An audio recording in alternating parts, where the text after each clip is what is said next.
Good morning. I just want to do this update on the power outage situation.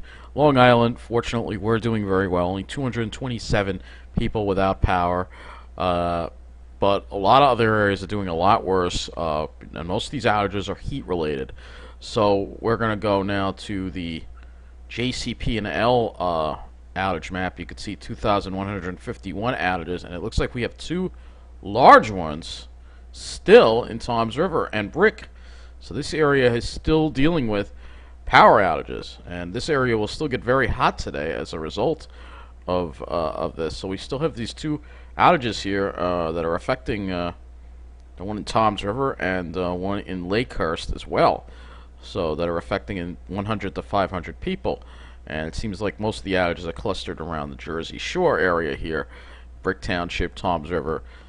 Obviously heat related. They didn't really get it. I don't think these were all related to storms. I think it was mostly heat related due to the heat putting strain on the power. But the worst, by far the worst, Con Edison. Still nearly 20,000 people without power, mainly in Brooklyn and Queens. And a lot of the people that were turned off yesterday in Brooklyn still don't have power. And I think it's just a travesty. I mean, this is affecting almost as many people as in the the blackout of Manhattan, and yet the media coverage, they only gave a couple of minutes, except for Pix 11. They gave like 7 minutes. But we know why that is. We know this is affecting mostly lower income areas, not lily-white finance professionals, so it's not going to get, this is a classic example of possible discrimination by Con Edison as far as I'm concerned. If it's and it's completely unacceptable. Con Edison should be able to handle the heat, but their system cannot handle this kind of weather, and they need to upgrade their system because weather like this is going to become more common in the future. People can't be going through this.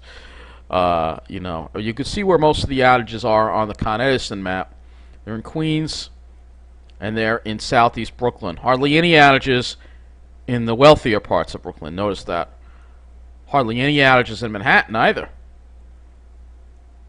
And the Bronx also, fortunately, doing well. But it seems like Queens and Brooklyn are being impacted quite a bit by these power outages, and it's just unacceptable what's going on. Con Edison really needs to do better. They need to do better. It's a completely unacceptable situation. But anyway, that is the update on these power outages. It is rough for anyone without power, and it's unacceptable. Nobody should be having to be without power for so long in this weather. But Con Edison really should be...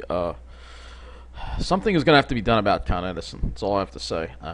No, I don't think we should get rid of Con Edison, but I think that we need to upgrade the system to make sure this doesn't happen again. Because this summer, Con Edison's performance has been absolutely abysmal. By far the worst of any utility in our area. So that wraps up this update on the power outage situation. Take care.